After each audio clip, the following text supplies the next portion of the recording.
Yankees Files podcast. We are back. I'm Will Harris. You're Matt Nodell, not Alec Whipple. Shout out to the Crosstown Sports family making a little pinch hitting happen. The rest of you are fans of the team with the most WAR per Fangraphs from position players in Major League Baseball, the best run differential in baseball, the highest WRC plus in baseball. I think they have the most wins in baseball, don't they? Are they tied for the most? They're tied. They're tied. Yeah. Yeah. No, so that's the most wins in baseball. That team, of course, Matt Nodell, is the New York Yankees. We have a ton to get into on this podcast, including a lot of discourse about a certain relief pitcher. But before that, welcome to the show. Tell our listeners who you are and tell me how you're doing. So my name's Matt Nodell. If some of you might know me from the Battle of New York podcast. We do a little bit of Yankees and Mets banter on that podcast, and I'm doing great. I couldn't be happier to be joining your lovely face and brand new haircut for this podcast. Really appreciate it, Matt, and thank you so much for joining us. We all look forward to the Battle of New York returning soon.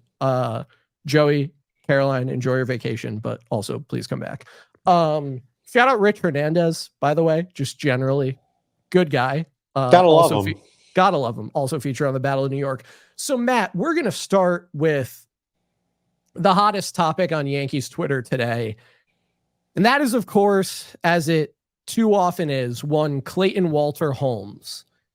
He famously has 10 blown saves this year, and people have made a big to-do about those blown saves and where that ranks in all of baseball and a whole host of other things. And I'm here to make the case that those who are hard on Clay Holmes, or who are,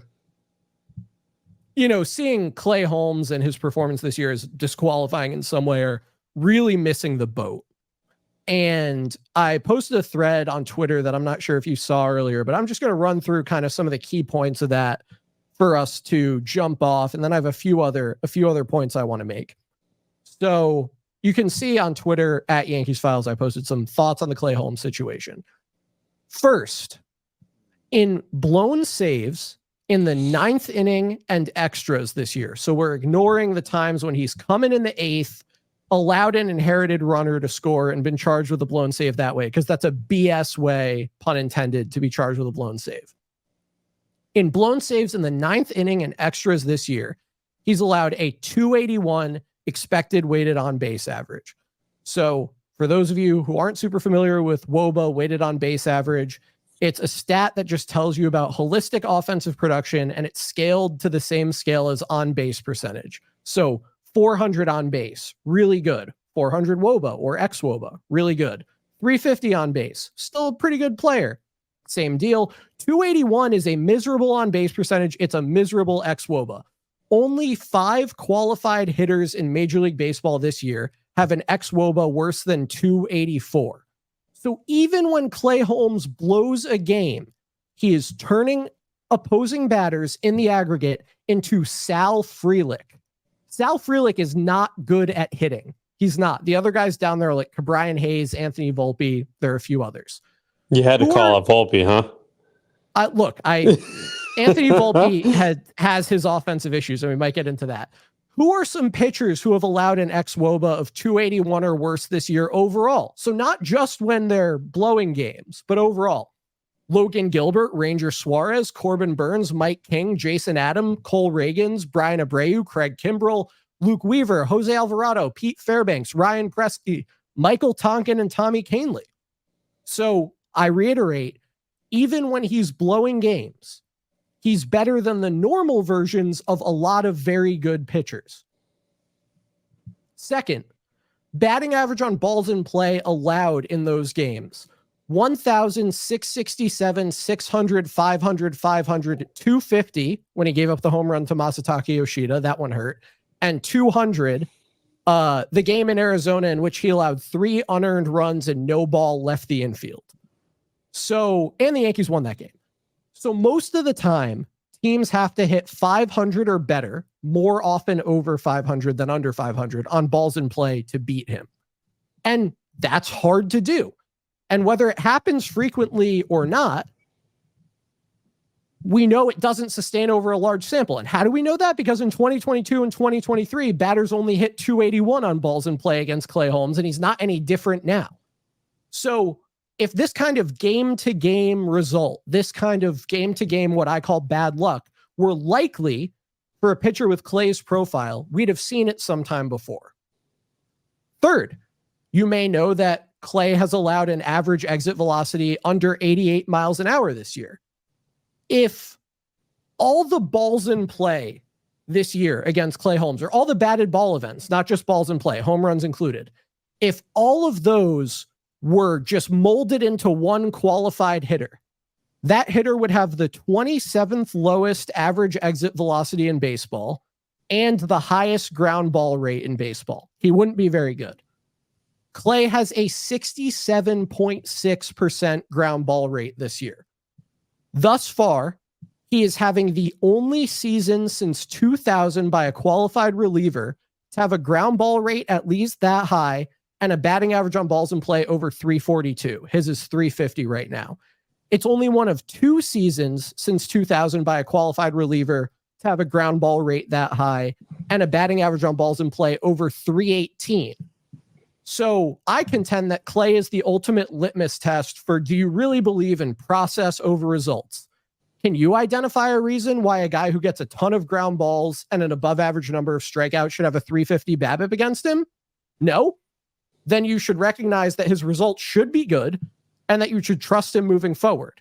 Unless, of course, you find fault with the hitter who rips lasers all over the place, but they keep finding gloves. Then you should find no fault with Clay Holmes. I would add that he has 10 blown saves this year. Sure. Here's why blown saves are a ridiculous stat. 3 of those blown saves were from inherited runners not in the 9th inning. In one of those games, he got every batter he faced out. But because he allowed a sac fly that scored a runner that he didn't put on base, he got charged with a blown save. And the Yankees, of course, won that game. Second, he has one game in which no ball left the infield, and he was charged with a blown save and was not charged with an earned run.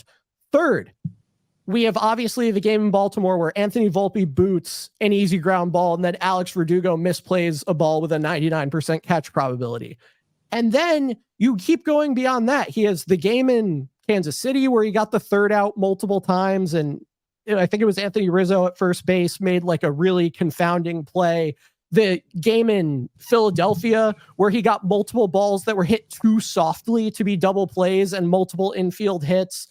It's like, I don't know, man. It feels like blown saves are not doing a very good job telling the story here. So the comparison I've drawn is Austin Wells. Austin Wells at the beginning of the year, he was walking a ton. He was ripping the ball all over the place, and he was hitting like 145. And people were like, he's a bust.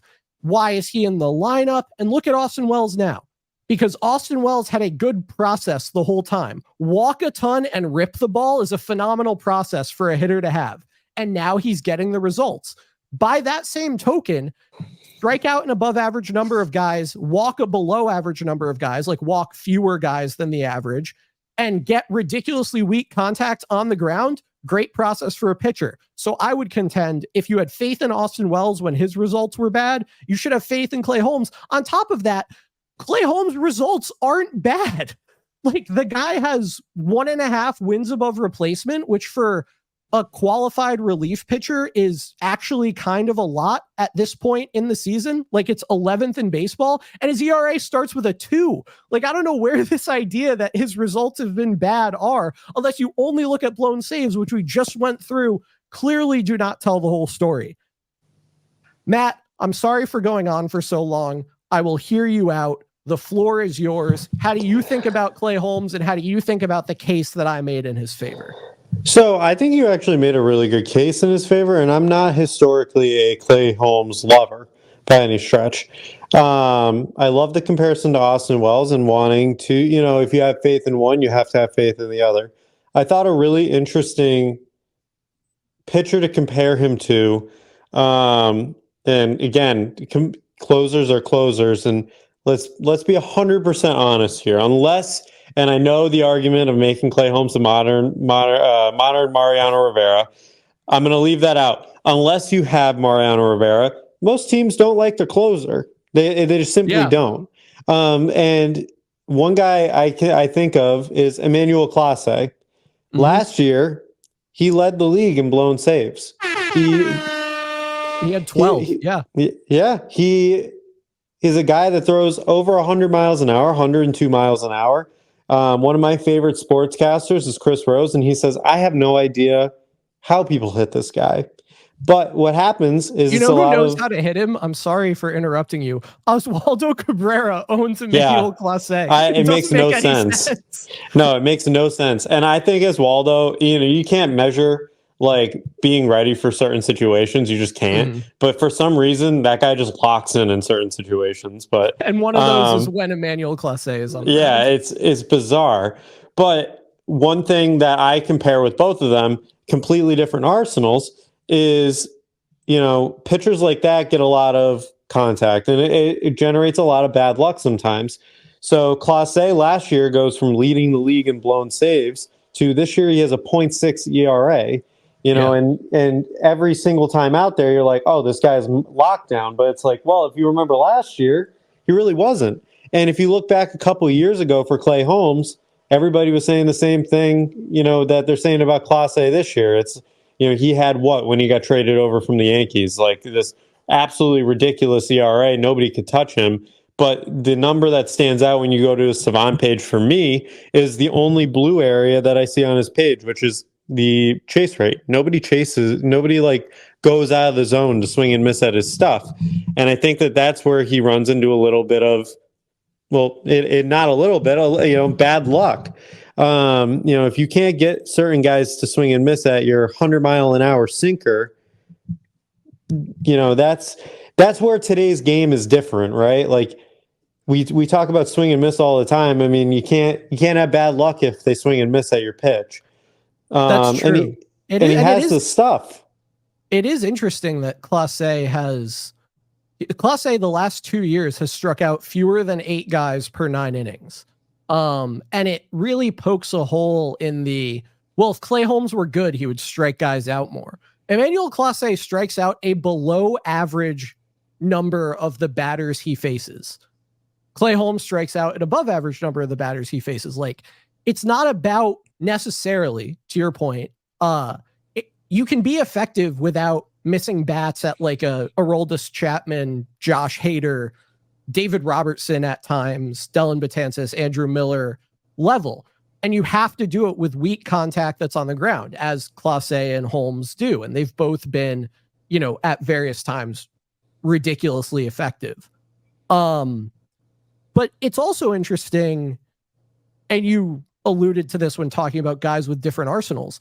A lot of those strikeout guys, even like, on the Yankees, Luke Weaver, for example, tend to allow a ton of barrels and a ton of very hard contact. So, for example, Josh Hader this year has allowed more home runs than Clay Holmes has as a Yankee. And Luke Weaver on August 1st, or rather on July 31st, allowed his 13th barrel of the year. Clay's 13th most recent barrel at that time was on July 31st, 2022. So it had literally been 2 years in between. So there are trade-offs that these guys face. Aroldis Chapman, he strikes out a lot of guys. He also walks a lot of guys. He strikes out a lot of guys, but he's also more likely to give up an extra base hit than a Holmes or a Clase. So it almost strikes me as, independent of the discourse around Holmes, my contention that there's nothing more going on here than just a guy getting extremely unlucky on balls in play and then some bad sequencing of events, not sequencing of pitches. Although I have seen people criticize the pitch sequencing. Putting aside my contention that Clay is just getting unlucky, there are also, as you look at different types of pitchers, there are different trade-offs that they face. I mean, look at 2022 Garrett Cole. He was striking everybody out. He was also allowing a ton of homers. Like, that's something that happens with guys who miss a lot of bats. So I don't know. I think the Yankees Twitter has been far, far too hard on Clay Holmes, and that Clay has been much better than his results suggest, even when his results have been quite good. Again, we're talking about 11th in Fangraphs WAR among qualified relievers and a guy whose ERA starts with a 2. Yeah, it's weird because, well, and back to Class A for a second. It's the same thing as Holmes. Yeah. Where last year, people were saying that he needs to be traded, and this is the time to get rid of him, and his stock's low. Yeah, the stock's low on him, and now it's like Cleveland's like, whoa, we can never get rid of this guy. Mm-hmm. And again, I'm not a huge Clay Holmes lover by any stretch. There's just something about him when he gets on the mound. I'm somebody like, you're very numbers driven. I love looking at the numbers. Seeing who potentially could be hot, who's gonna be hot. Austin Wells. I've been waiting on that for a long time because Savon Page told me to. It's going to happen to Ben Rice too. Just wait. I'm hoping, honestly. I'll talk about Ben Rice in a second because I do notice something glaring with him. But with Clay Holmes, maybe it's because he only does get an inning. That these little things matter. Where I saw that he's not out of the zone. He's in the zone like 3 or 4% more than he was last year. Now, when you're not getting a lot of chase and you're in the zone a little bit more, I mean, that's probably not going to help you out all that much. It's just little things like that. There are definitely things that people have found with certain pitches of his, like the sinker has been in the zone too often against lefties, and it hasn't been low enough. Like, that's a legitimate thing. I'm not saying that Clay Holmes is the perfect pitcher and his ERA should be 0 and nobody ever gets a legitimate hit off him. There are areas where he could improve. At the same time, he has deserved, in my opinion, based on the quality of pitches he's made and the quality of contact that he's generated, he's probably deserved better results than he's gotten. Yeah, it's just weird. For some reason, he just doesn't. And Rich, if he watches this, would be screaming at the screen or the radio or whatever he listens to. But he doesn't pass the eye test for me for some reason. Like, he doesn't have the body. Like, one thing that I love to see out of guys is body confidence. Mm-hmm. Like, you go up there and that like the plate's yours, the mound's yours, you own this. And Clay Holmes looks like a scared child sometimes on the mound. And it just makes me a little like, what am I missing here? You're looking for Jabba Chamberlain out there. You're looking for Rafael Soriano. Rafael Soriano, it's funny enough, it's such a minor level of baseball, but in my crap men's league that I play in, whenever we win a game, the first thing I do, untuck the jersey. I untuck the jersey. Oh, that's awesome. Yeah, it's just what I remember. That's so funny. I love that.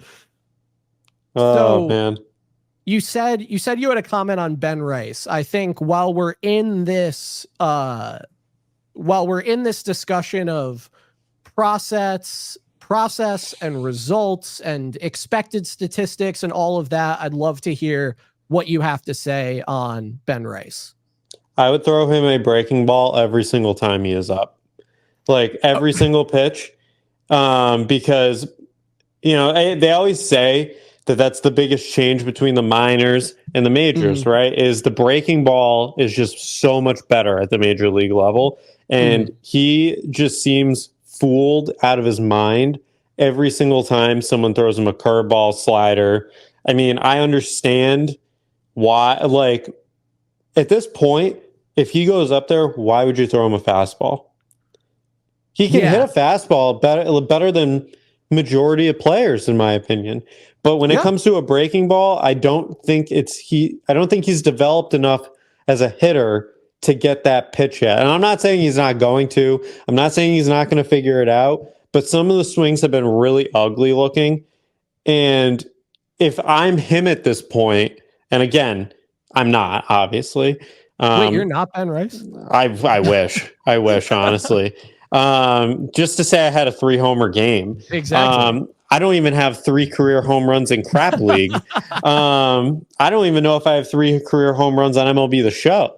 But I would have to know that they're going to throw me a breaking ball. They're going to throw it. I just have to expect it. But he doesn't seem to get that yet.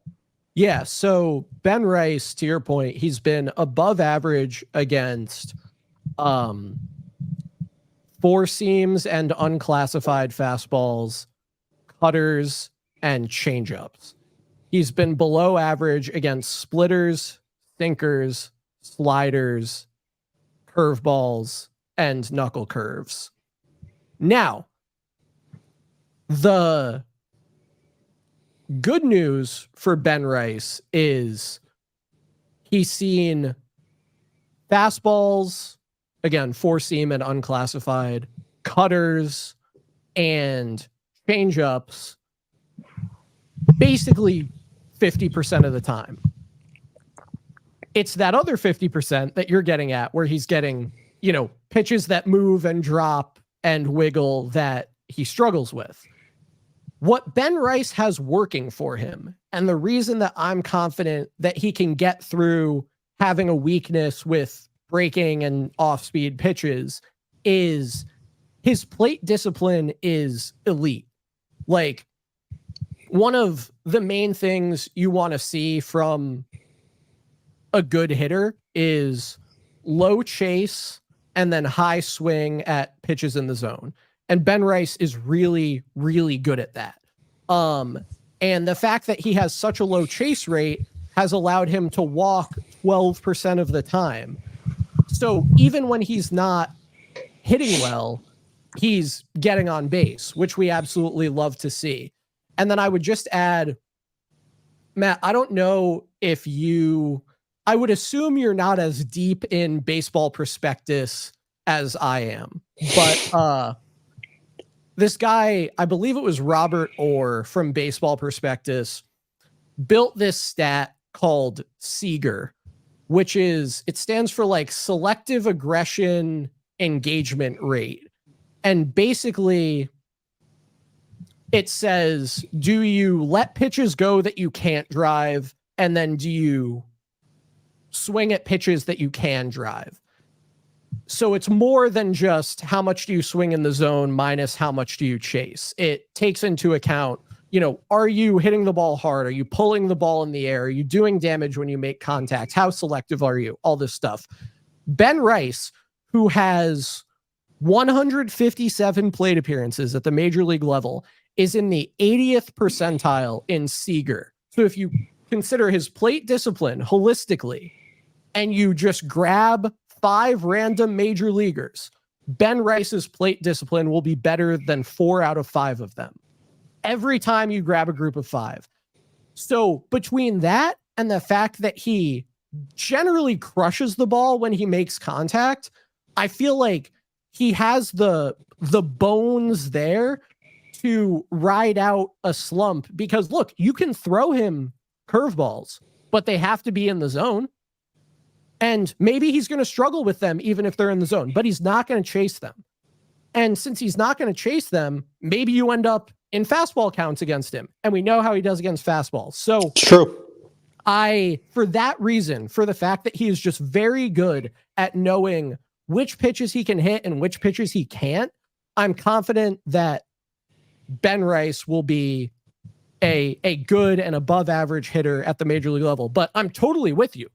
It's the early career Alfonso Soriano right now. Like, throw him something with a wrinkle until he shows you that he can do something with it, as long as you can get it over the plate. Exactly. And it's astonishing that it's not the scouting report right now. Like, anytime it must be. It has to have become it, right?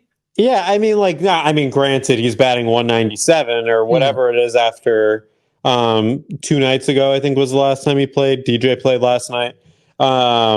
But it's so it's not like he's doing like this out of worldly great, but all things considered, every single pitch would be a wrinkle. You know what would be great, and I know they wouldn't do it just because you don't want his pitches getting up there. But you know who would be great just to have him take batting practice against for an hour?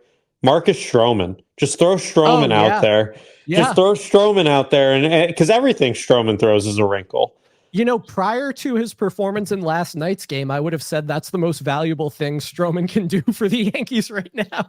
Honestly, yeah. No, and last night's game was so bizarre because I saw this thing, and it's so true. Anytime they do the specialty games, usually it feels like the ball's juiced, right? But Yeah. like it was so dead last night. I So mean, many balls felt like they were dying 350 feet from home plate. yeah, you know how many times I sat in my living room with my roommate who doesn't know a lot about baseball and my girlfriend that is trying to learn about baseball but still doesn't know that much about it, and I was like, "Oh my god, it's gone." The And it ball was just Oswaldo hit to center field. yeah. Yeah. Yeah, Really or weird. there was like 4 or 5 that were hit to Dominguez from the Yep. Tigers where I was like, "Oh, that's not good." And it was just right to him. Yeah. Couple to Soto as well. Weird. Really weird. It was a weird game. It was a weird game. I probably don't want to think about it much Yeah, more. I don't want to either. The only thing I really liked about it was the whole Jazz Chisholm. The Jazz interview was awesome. I gotta be like, I think on the topic of Oswaldo Cabrera, like, no matter how well or how poorly Oswaldo Cabrera is playing, I think one of the things that has caused fans to gravitate to him is he's just clearly having a great time being a baseball player.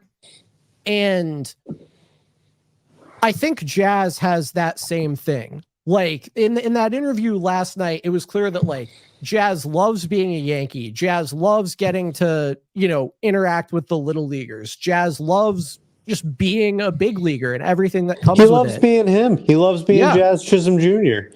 And I think that's just, it's so refreshing to see that. And it's kind of unique, or at least not super common among Yankees, in the sense that, Judge is the archetypal Yankee, right?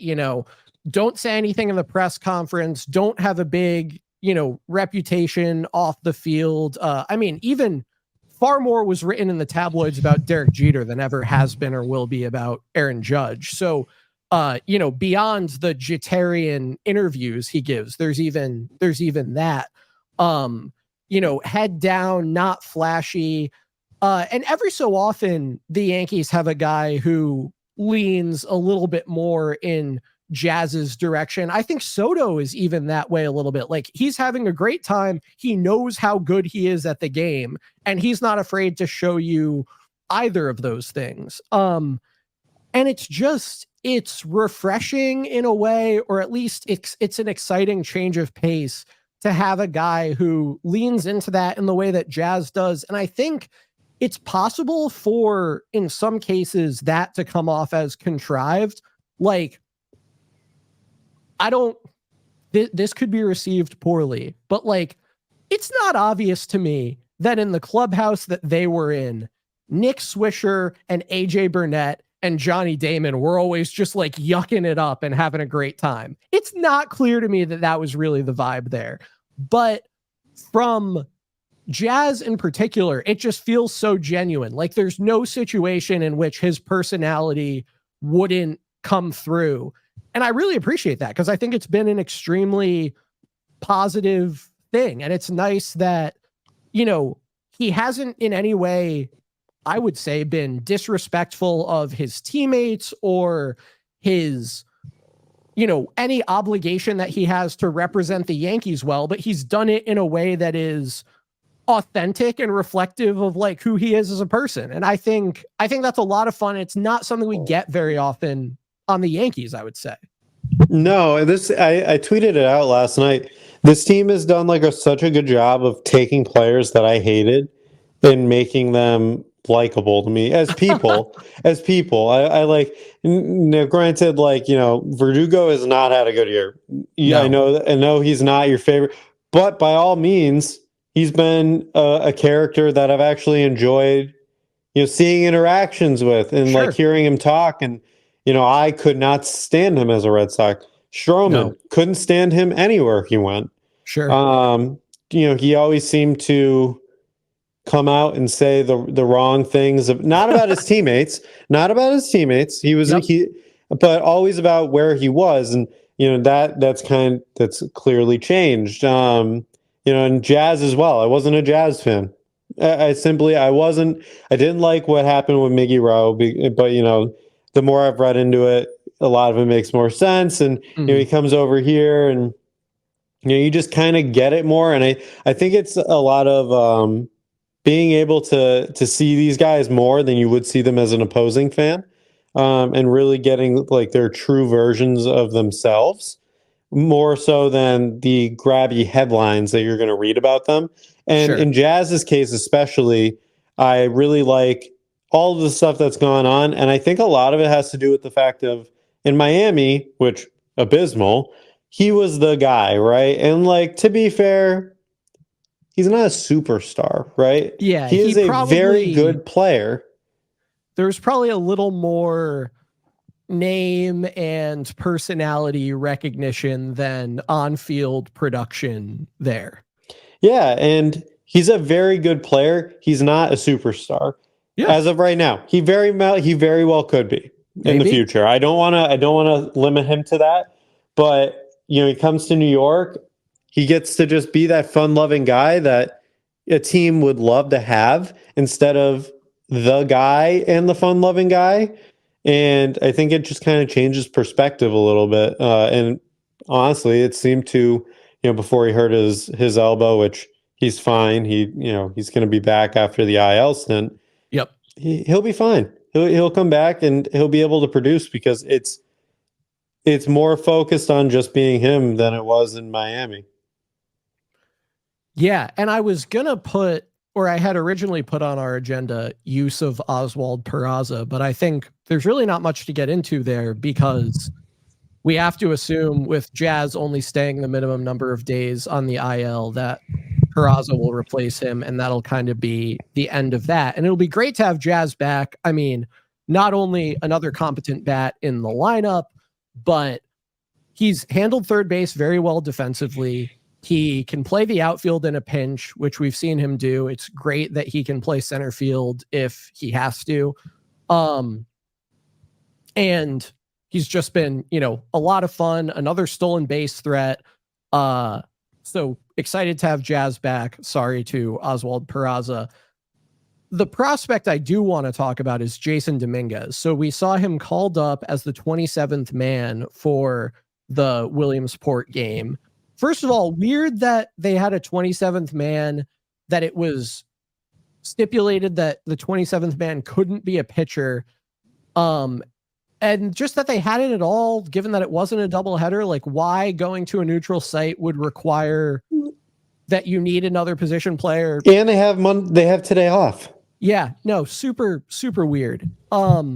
But anyway, they call up Dominguez, presumably to get another right-handed bat in the lineup against Skubal, which, I don't think it really matters which side of the plate you're hitting from this year. It's hitting Tarek Skubal's a tall order, but they send him back down after the game, as is the mandate of the 27th man rule.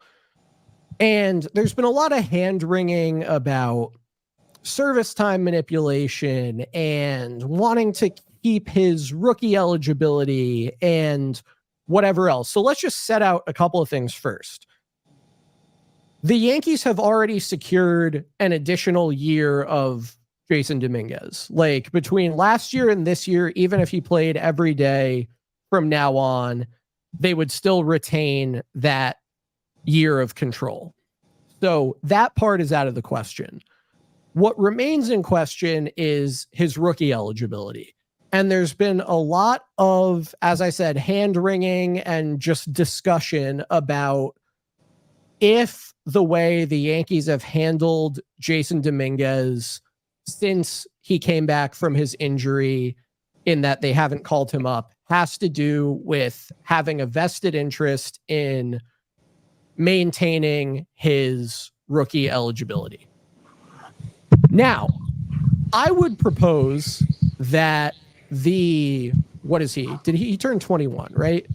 Yeah. That the 21-year-old who is hitting 219, 315, 297 for a 65 WRC plus in AAA since getting reinstated from the IL, and hasn't really played much baseball in the last year, and hasn't really shown any ability to hit right-handed in the last year or so.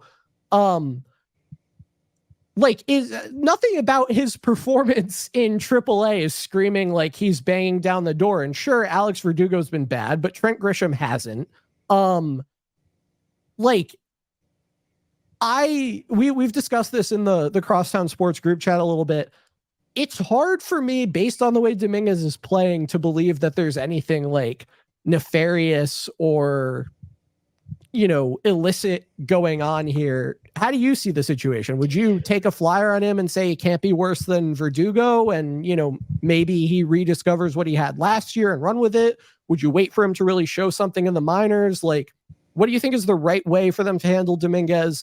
And do you think they are being unethical or shady in the way that they're handling his call up or lack thereof? I think it's pretty clear what they're doing, honestly. I mean, if you look at their minor league roster right now in Scranton, they have Jasson Dominguez and Everson Pereira down there. Two very, very good minor league prospects. To be clear, Pereira is out for the season. This is true, 100%. Yeah. But my point will stand in a minute. Yeah. It'll be understood. If you look at the Yankees roster as constructed right now, their two corner outfielders are set to be free agents at the end of the year. That is a big topic of discussion. Now, Verdugo is going to be gone. He's going to be a one and done. They're not. The likelihood of them re-signing him is slim to none, in my opinion. The whole offseason will be structured towards getting Juan Soto. No surprises there. Yep. What happens when you have a mega free agent like this is it's going to go deep into free agency. You're going to get into the weeds of free agency. And then, say for some reason you get into late January and Juan Soto decides to sign with the Dodgers, or God, I hope not, the Mets. Then you're left with who on the free agent market? You have these two great prospects sitting in AAA with a lot of upside. I don't think there's like anything, nefarious going on in making sure that, they don't get service time. I think it is simply a backup option for next season, because in all likelihood, you could lose two corner outfielders with the snap of a finger. And I really hope Juan Soto stays. I'm the type of fan that I'm not really thinking about it, to be quite honest with you. I just want to enjoy what I have right now. And hope we win the World Series this year. But it's pretty clear to see what the plan is going forward. And they're not dumb for doing it, but they're also not the brightest one. I mean, you could have went into the trade deadline and dangled those two and really punch. I mean, we've seen teams with different GMs, Dave Dombrowski, literally just hand away prospects like they're potato chips, and you're the guy that needs a little something extra at lunch. I mean, he does it all the time. It's his reputation. The Yankees didn't operate that way, and I'm fine with one, and I would have been fine with the other. But I don't think it's any manipulation going on by any stretch. Yeah, I'm inclined to agree with you. And I think, the main thing for me is just Dominguez hasn't been playing well in AAA. If he forced the issue, maybe I would see something go differently. But yeah, I think, the Yankees are probably pretty confident in their roster. I think the way they handled position players at the deadline, not making any moves outside of Jazz, indicates that. I think that they do probably want some insurance for, all right, if we go from having Judge, Soto, Verdugo, Grisham to having just Judge and Grisham, how do we handle things? And this leads me into what I think will be the last question of this podcast, which, well, the last question until the wrap-up segment. If you had to rank the following three positions by how likely it is that they're the primary position of Jazz Chisholm on the Yankees next year, how would you rank them? outfield, third base, second base. I'm going to go third base, outfield, second base. That's really interesting. And I've been thinking about this, and I think it's a hard question because I think a lot of it hinges on what your expectations around Soto are. Because if you have healthy Jasson Dominguez and you have Juan Soto and you have Trent Grisham, the Jazz probably isn't playing the outfield. But then there's also Gleyber Torres is a free agent, and Jorbit Vivas is right there. He's primarily a second baseman. They seem to like how Jazz is playing at third. You said third base, outfield, second base? Yeah, second base being the least likely. Yeah, I think I probably agree, but it's going to be fascinating to see how that plays out because Jazz having that positional versatility is just going to be really interesting with how certain specific positions on the roster play out. But Matt, there's a whole rest of a season to play before that. And we can just agree, right? Gleyber Torres will not be on the roster next year. As much as I want Gleyber Torres to be on the roster this year, and as much as it would be a great silver lining around his underwhelming walk year for it to drive the price to a place at which the Yankees are willing to pay it, yeah, I unfortunately do not believe Gleyber Torres will be a Yankee next year. He screams Pittsburgh Pirate to me personally, but the one I knew he wasn't going to be a Yankee long term when they asked him, "Oh, have they approached you about an extension?" He said, "I wish." Yeah, do you remember that quote? I was like, "Yeah, no, he's not staying." That made me really sad. So, Matt, every time we end the Yankees Files podcast, we rank our confidence out of 10 in the New York Yankees. That can mean whatever you think it means. It can mean how confident are you that they're going to win the World Series. It can mean how do you think the vibes around the team are. It can mean just how do you feel. Whipple and I have tended to be in the 8 to 9 range of late. As we discussed, the Yankees have the best run differential, the best offense by WRC plus, the most wins, all of that. So your confidence out of 10 in these New York Yankees? It's going to be a 7. I'm not. So I'm confident. What are the things that worry you? So it's the inconsistencies on the pitching end. And I know the overall numbers look good, but it's too hot and cold for me. Okay. Starting pitching's hot, but the bullpen's cold. The starting pitching's cold, but the bullpen's hot. Yeah. It doesn't seem. Look, I can deal with the lineup being top heavy when you have Judge and Soto.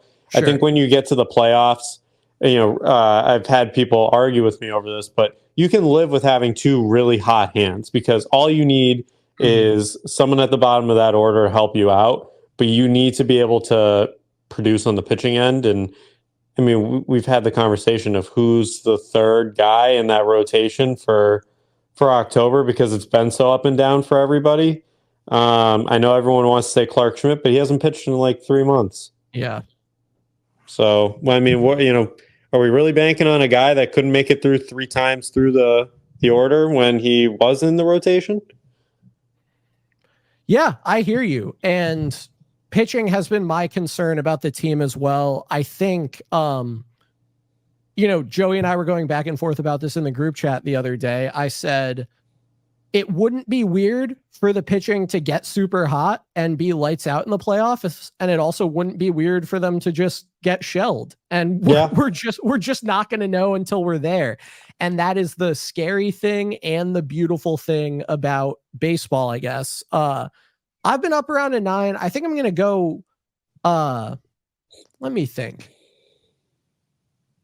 I think I'm going to go 8.5 because I didn't like the way Carlos Rodon pitched, although we have been seeing good things from him over the past 2.5 months. If you just look at the strikeout and walk numbers, he's still allowing too many home runs. I like that Garrett Cole has been looking like Garrett Cole. I didn't like the way Luis Gil pitched. I don't like that Mark Leiter and Luke Weaver have had notable bad appearances recently. And I'm not just talking about bad luck. I'm talking about getting hit hard.